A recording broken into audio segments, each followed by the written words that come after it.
ఈ వారం భారత్లో బంగారం, వెండి ధరలు తగ్గుముఖం పట్టాయి. స్పాట్ గోల్డ్ ధర వారంలో 1.5% పడిపోగా స్పాట్ సిల్వర్ ఏకంగా 4% నష్టపోయింది. అమెరికా, ఇరాన్ మధ్య పెరుగుతున్న ఉద్రిక్తతల కారణంగా యుఎస్ ఫెడరల్ రిజర్వ్ వడ్డీ రేట్లను పెంచుతుందనే అంచనాలు ఎక్కువయ్యాయి. సెప్టెంబర్ పాలసీలో రేట్ల పెంపునకు ఇప్పుడు 60% అవకాశం ఉన్నట్లు తెలుస్తోంది. ఈ వారం ముగిసే నాటికి ఎంసీఎక్స్ గోల్డ్ ధర 1,43,500 దిగువన స్థిరపడగా ఎంసీఎక్స్ సిల్వర్ కిలోకు 2.23 లక్షల కంటే తక్కువగా పడిపోయింది. రాబోయే రోజుల్లో మార్కెట్ ట్రెండ్ అస్థిరంగా, అప్రమత్తంగా కొనసాగే అవకాశం ఉంది. వచ్చే వారం ఎంసీఎక్స్ గోల్డ్ ధర 1.42 లక్షల నుంచి 1.45 లక్షల శ్రేణిలో కదలాడొచ్చని నిపుణులు అంచనా వేస్తున్నారు. వడ్డీ రేట్ల భవిష్యత్తుపై మరింత స్పష్టత కోసం ఇన్వెస్టర్లు అమెరికా సిపిఐ డేటాపై దృష్టి పెట్టుకున్నారు.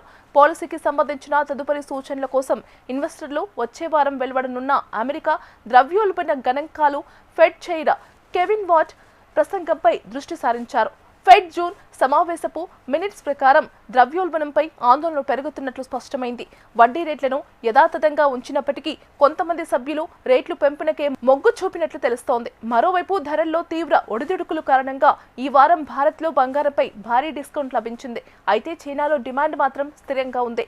ట్రేడింగ్ ఎకనామిక్స్ ప్రకారం గత 2.5 ఏళ్లలో ఎన్నడూ లేనంతగా చైనా సెంట్రల్ బ్యాంక్ జూన్లో తన బంగారం నిల్వలను పెంచుకున్నట్లు నివేదించింది.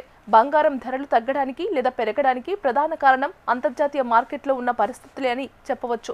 ఎందుకంటే బంగారం ధరలు ఎక్కువగా అంతర్జాతీయ మార్కెట్ పరిస్థితులకు అనుగుణంగా హెచ్చుతగ్గులకు గురవుతూ ఉంటాయి. ముఖ్యంగా ఈక్విటీ మార్కెట్లలో నష్టాలు చోటు చేసుకున్నప్పుడు ఇన్వెస్టర్లు తమ పెట్టుబడులను పెద్ద మొత్తంలో బంగారం వైపు తరలిస్తూ ఉంటారు.